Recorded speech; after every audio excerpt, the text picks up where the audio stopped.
I really want to go into that Kirkland's that's literally like right over there. Like right over there. But I'm not.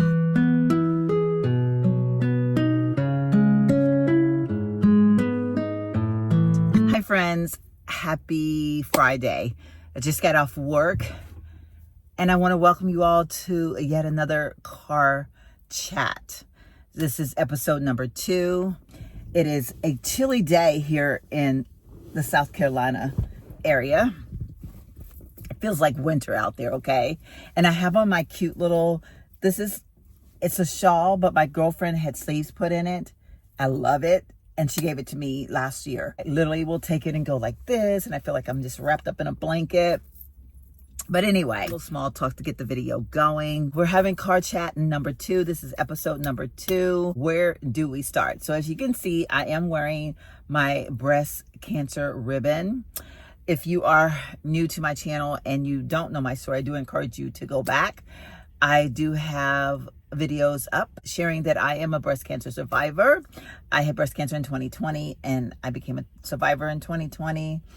I had a short battle of it.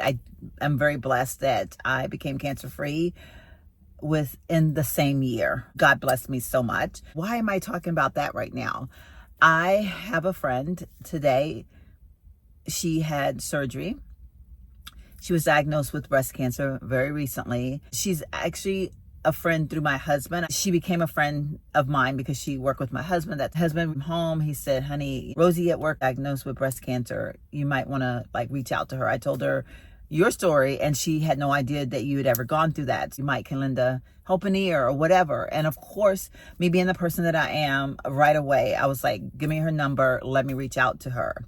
So we formed this bond. And that's kind of where I'm going today. First of all, I want to send prayers out to her. I have not talked to her today since this morning. I messaged her that I was wearing my pendant in honor of her today. This is a very hard topic for me to talk about sometimes. The 20th of November, which was just a couple of days ago, was the day of my lumpectomy. Became cancer-free on December 2nd or 3rd is when they officially told me I was cancer-free. Every year around this time, I kind of go into some thoughts. I think about how blessed I am that I am able to be here on this earth and celebrate the holidays. And I think about we were in the middle of a pandemic. Things were scary just with that. And then here I am with breast cancer. And I had to go through my chemotherapy treatments in a very weird way. My son had to stand outside the window and look at me on the outside. My husband couldn't even be in there. Like nobody could be in there. And that was probably the hardest, scariest, most daunting time of my life. And lo and behold, my best friend Terry was diagnosed with breast cancer. And she is now, thankfully enough, cancer-free. But she had a full mastectomy. Cancer's been all up in my face. And about Rosie, I was just beside myself. I thought, okay, God, I know that you use me as a vessel. I know from all the experiences that I've had in my life that I've been a vessel. That is my gift. My gift is to get people through things as I have gone through things. I was there with my friend Terry as she went through her situation, to be there by her side as a friend, as she was by my side for as much as she could be.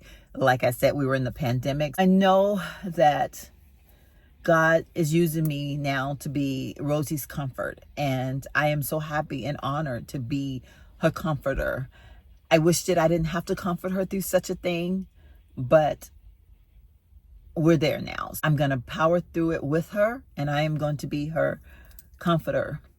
But I just wanted to talk a little bit about the bond that people make when you go through something like breast cancer. When I heard the word cancer, the first thing in my mind was that I was going to die. Literally the first thing I thought. And I thought, I don't want to die. I got a grandson, I got a son, I got family, I got friends. I don't want to die. And I was so afraid. And every visit that I went to the doctor, and I want to talk a little bit about this because sometimes people get all up in their feelings when people are real about what happens in their mind, what they really think about certain things. And that when people quote unquote call themselves children of God, people of faith, Christians, whatever you want to call it. But I'm here to be real. I consider myself a woman of God. I consider myself a very spiritual Christian woman. I lean more on the spiritual aspect of life because I feel spiritual means it's, to me, it's more of a, like, an inner being. It's who I am in my soul. And I know that I'm not perfect and I don't strive to be perfect, but my inner being is spiritual in the sense that I love and I breathe and I thank God every day. So that's how I see myself, as being a spiritual person. May not agree with that.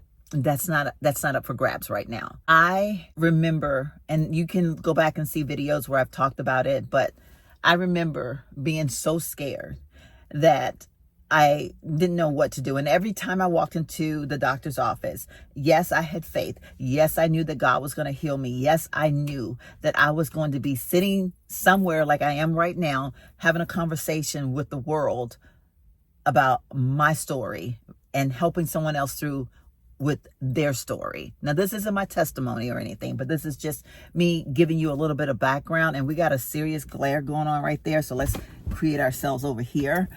Oh, okay. Can we turn this or something? I don't know. Can we make this a little bit better? The light is going bad. Y'all know with this time change, we get dark so quick. I'm gonna have to start carrying my little light with me. Tell y'all the truth. I'd be a lie if I said, if I would say to you all that I wasn't afraid every time I walked into the doctor's office, every time they took my blood, every time I had a treatment. I was scared as hell, okay? Scared, trusting in God, knowing He's got my back, knowing He's not going to leave me.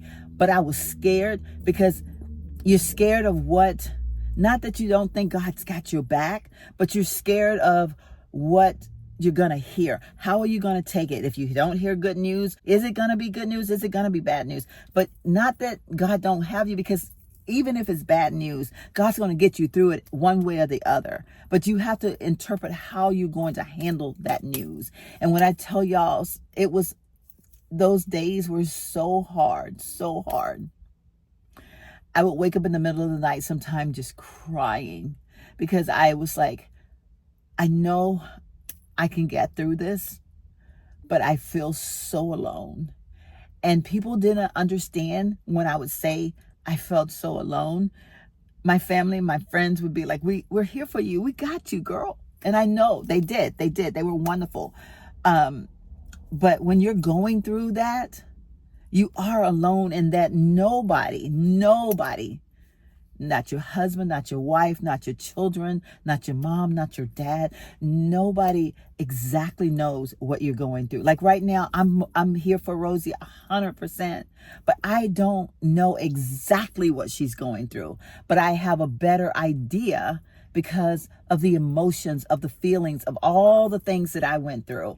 I have an idea. So because I have an idea, I can relate to her and I can talk to her about the aspect of what it's like to go through these certain things and talk about the emotions and how it is okay to cry. It is okay to say I'm scared. It's okay to just sometimes just go in a room and just scream and cry, but you gotta let it out, and then you get back up on that wheel and you go again, and you don't let it knock you down. Y'all, it is something else to go through something like that. And I know I have some subscribers out there that are dealing with or have dealt with the same exact thing. And it's not just breast cancer. It's the word cancer all by itself. It's a nasty, nasty word that if I could just rid the world of it, I would. I don't like the word because you never come back from it. You never get over it. You can be cancer free. You can be the healthiest version of yourself, but you never get over it. You will never not have cancer in the brain. It's like, not literally, but that it's in the brain. Like you will hear or see or have a moment of remembrance, and you will think, oh, remember when? I know how. I know that feeling, or I know, oh, it's always there.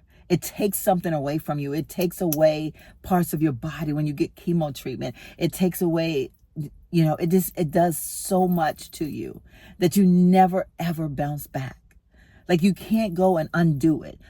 it's always going to be a part of you. So we bond in that way. Like when I told Terry about Rosie, now Terry's never met Rosie, I have no idea who Rosie is, but right away she said to me, give her my love. Let her know that I'm thinking about her.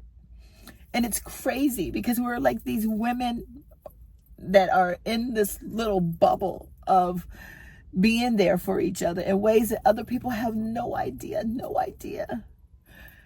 And you want to just want to hug them and you want to take it all away, but you don't have the means to do that because everybody has to go their course. I know this has been a crazy video and I feel like I'm a lot more emotional than what I really wanted to be, but I can't help but be emotional because it is such an emotional thing. And every year that I am cancer free, year number 4, I'm so thankful. But like I said, it's still always in the back of my mind. I remember all the things that I had to go through. I remember the day of my surgery. And, I told Rosie, I said, God's trying to tell us something. God's telling you something. Because my surgery was on November 20th and your surgery is on November 22nd, today. The day that I'm filming this video. God got you, honey. He put us in each other's path so that we could go this course together, so that I could be your support system. I could be that voice in the back of your head when you're having those emotions and you're having those feelings and you're feeling like your husband don't understand, your children don't understand, nobody at work understands. I'm that voice to say, I do understand because I've been right there where you are. I don't know your pain, but I've been there where you are. I know that emotional feeling. I know the fear. I know the thought of losing your hair. I know all of those things because I've been right there. I want to take the time to say to each one of you that have been by my side and you message me and we have shared stories together. I am so thankful. I look back and I am going to do a testimony at some point or another. I just haven't been ready to just sit down and put it all out there. But I am going to do my testimony because God sent me on a special path. When I tell y'all, he sent me on a very, very special path before I found out I had breast cancer. See, that's what some people don't understand. God will take care of you. He will give you the solution, the antidote, if you will. He will give you the healing before he even gives you the pain. And when I tell y'all, before I was diagnosed with breast cancer, he set me up. I worked at a university in a health services department. This girl don't know jack about health services, okay? And I got the job. So during the time that I went through cancer, I had a doctor and nurses looking after me every single day, making sure that I was okay, looking after me, looking at the color of my skin, looking at when I was weak and I was tired. They were right there, never left my side. Don't tell me that God's not a wonderful, powerful. Think about all the things that he does in lieu of when he gives you, when certain things are cast upon you. You just have to have faith. But when I tell you that having faith don't mean that sometimes you don't get just darn right scared, it's not true. Because sometimes now I get scared. I look at my friend Rosie and I think, I know her fears and I know her pain. I'm scared for her. It brings a different fear back into my body because I'm like, oh. All right, y'all. It's been a minute. I've talked way too much. I got to get in the stores. It's starting to get dark. The lighting is about to get real bad here any second now, So, yeah, I got to stop because my emotions are running very high right now. Thank you for listening to this video. If you know someone that is going through or have gone through anything, cancer in any form, not just breast cancer, you can share this video. Give them the comfort of knowing that there's somebody out there that's praying for them and that loves them, even though our eyes have never met. And if you are going through it yourself, God's got you. You're going to be okay. Even in your weakest moments, God is cradling you in ways that you have no idea. So to my sweet, sweet Rosie, which I'm going to send you this video as well. As of right now, I have no idea the outcome of your surgery, but I know the outcome is going to be great. I know that God has already made the plan. He's already prepared the healing. Part of the healing was to place me in Myrtle Beach so that I could be here for you in any way that I can.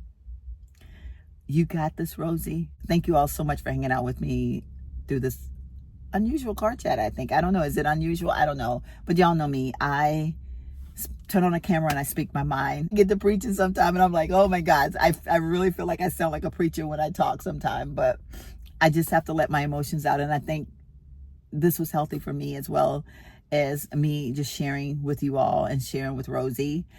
Keep Rosie in your prayers. Love on her from a distance. Let her know in the comment section that you are sending her love and prayers. If you made it this far, please hit the subscribe button, turn on your notifications, give this video a thumbs up. And if you are a returning subscriber, you already know the love I feel for you. See you in the next one. Bye-bye.